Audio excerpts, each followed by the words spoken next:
ஜோதி எடுங்க. சிவா அதான் ஜோதி தான் ஜோதி தான்.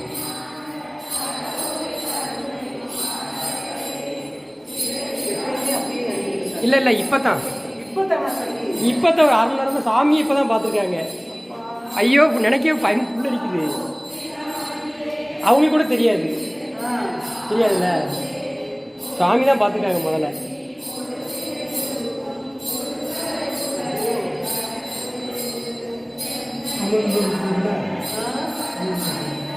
சாதாரண தீபம், இந்த தீபம் தான், லைட்டு கூட கிடையாது, இந்த விளக்கு தான். அதுவா அமருது சாமி. என்ன அமர்ந்துருச்சு உனக்கு தூண்டி விட நினைச்சு பார்த்துருக்காங்க. தூண்டி விட அதுவா எரியா இருக்கு. அரகர அரகர இருக்காருங்கிறதுக்கு இதுதான் சாட்சி. சுவாமி இருக்காருங்கிறது இதுதான் சாட்சி.